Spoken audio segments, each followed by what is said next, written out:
Thabang Nyambe from SAPS Crime Stop. Crime Stop basically it's an anonymous tip of line. So if you want to report anonymously any crime incidents in your area, you can download my SAPS from Play Store or Apple Store on your cell phone and you can give us the information. Okay, anonymous. You can choose to be anonymous or you can give your details. But if you choose to be anonymous, you must tell us who does what, to who, when, where, and how, at least so that we can get back. Since we can't get back to you, we need the relevant information. Do you normally get prank calls or more intervelant phone that when a crime repeat? I'm sure you might be getting some. Yes, we do. How do you handle that? You ask a person questions, so you can tell. In a call, you ask questions: where is what, who does what, and sometimes you can pick up that it's disgruntled neighbors, unsatisfied citizens, or sometimes even prank calls. Your kids during holidays. This is our season. We get a lot of that, so we do get that. But obviously, you give each call its time. I get you. And your normal challenges that you see on a day-to-day basis?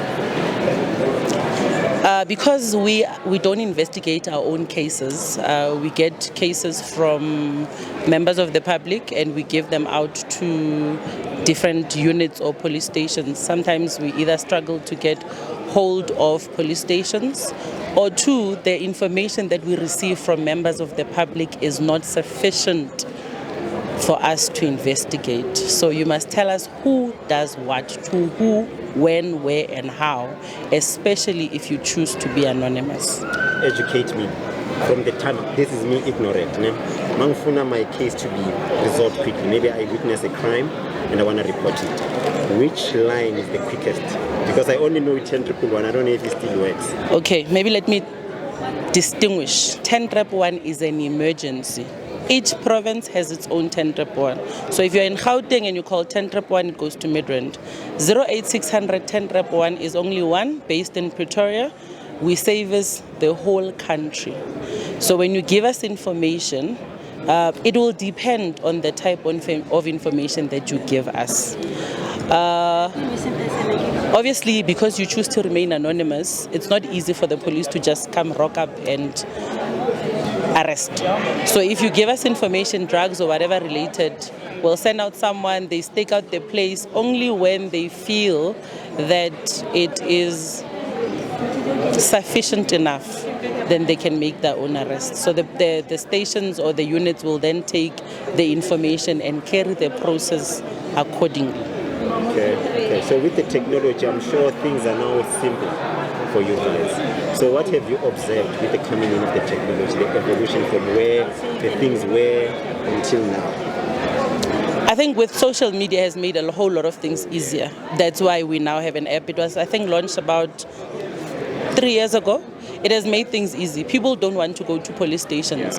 Everybody has a cell phone. So if you can have your own cell phone to report whatever it is that is happening in your area without you having to be in contact with anyone. Because people are scared to report crime because they don't want anything getting back to them. So I think social media is a tool that has assisted us with people anonymously giving information. And there's a whole lot of successes. Unfortunately, we don't get to share most of them, but there's a whole lot of successes from the information that has been anonymously given by members of the public. So we need more of those. Yeah.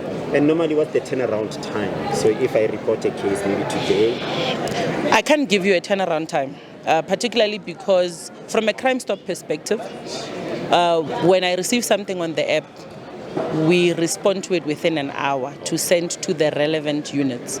As to how the units facilitate the process of investigation, remember, it depends. What do you give? If it's drugs, somebody needs to go and verify. Sometimes they put someone as an undercover police officer just to stake out the place and see. So you would not necessarily have an instant response like somebody who would need assistance with GBV.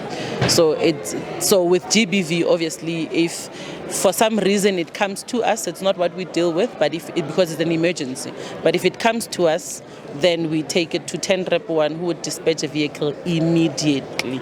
So I think that's the difference. So I can't give you a turnaround time because it depends on what a person reports and who gets. Sometimes it goes to the province. For instance, somebody would say, a certain police, we suspect that police are involved in our local police station. So now you have to escalate it to the province and say so they would now need to allocate someone from the province to go and deal with the case in that area, which takes time. So when I want to work in your department, what normally would be the requirements for one to qualify to be?